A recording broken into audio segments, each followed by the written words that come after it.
శ్రీ మహాగణాధిపతయ నమః. 50 మంది భక్తులకు విజ్ఞప్తి. మన జగన్నాథపురం వలంతపేటలో వేయించేసి ఉన్న ఈ శ్రీకృష్ణ మందిరంలో దాదాపు 100 సంవత్సరాల చరిత్ర గల ఈ గుడమ్మ ఇది. అయితే ఫస్ట్లో అమ్మవారు శ్రీ గొంతేలమ్మ అమ్మవారు, శ్రీకృష్ణ భగవానుడు ఇక్కడ. ఆ తర్వాత 1921 పునర్నిర్మాణం జరిగి శ్రీ విఘ్నేశ్వరుడు, సుబ్రహ్మణ్య స్వామి, సాయిబాబా సహిత పునర్నిర్మాణం జరిగిందమ్మా.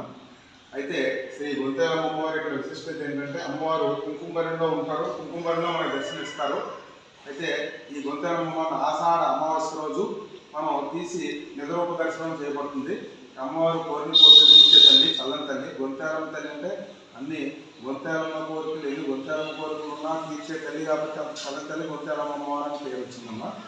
అయితే ఈ గొంతేలమ్మ తల్లి విశిష్టత ఏమిటి అంటే, ఆవిడ గొంతేలమ్మ తల్లి అని ఎలా పిలువబడిందంటే, పూర్వం చిత్రబలుడు అనే రాజుగారు, అంటే ఇది కుంతి మహేశ్వరి కథమ్మా, కుంతి మహేశ్వరి కథ.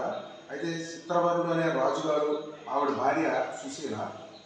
అయితే ఈ రాజుగారికి గో సంపద అన్న, గోవుల రక్షణ అన్న, గో సంపద, గోపూజ చేయడం చాలా ఇష్టం.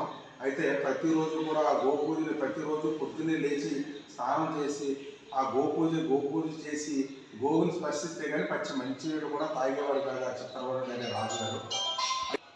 ఆ చిత్రవరుడు అనే రాజుగారు ఆ గోపూజ చేసి ఆ గోవుని స్పర్శిస్తే కానీ పచ్చి మంచినీళ్ళు కూడా తాగేవాడు కాదమ్మా. అయితే ఒక రోజు గోవు కనపడకుండా వెళ్ళిపోతే ఆ గోవుని వెతకడానికి భటులను పంపించారు ఈ రాజుగారు. అయితే ఒక చోట ఒక దళితుడు ఆ గోవుని చంపేసి ఆ మాంసం అమ్ముతుండగా అతన్ని పట్టుకుని ఆ భటులు రాజుగారి దగ్గరికి తీసుకొస్తే ఆ రాజు, ఏమయ్యా గోవుని చంపడం మహాపాపం, గోవుని ఎందుకు చంపేశావు అని చెప్పి అతనికి మరణశిక్షే కరెక్ట్ అని చెప్పి అతను కొరత వేయాలని చెప్పి భటులను ఆచరించడం జరిగింది. అయితే ఈ రాజవీధిలో ఏదైతే రాజవీధి ఉందో ఆ రాజవీధిలో శిక్ష అమలుపరచాలని చెప్పేసి రాజుగారు ఆజ్ఞ విధించాడు. అయితే కొరత అంటే త్రిశూలం మీద ఇలాగా ఆ మనిషిని అలా గుచ్చుతారన్నమాట, అది కొరత అంటారన్నమాట దాన్ని.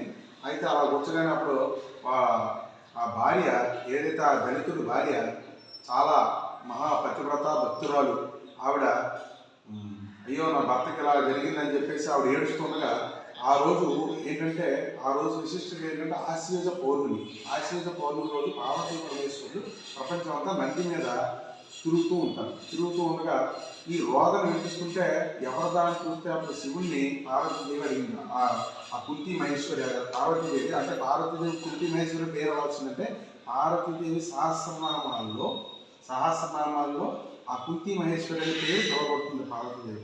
ఆవిడ ఏమిటని శివుడిని అడిగితే శివుడు జరిగిన వృత్తాంతం చెప్పాడు.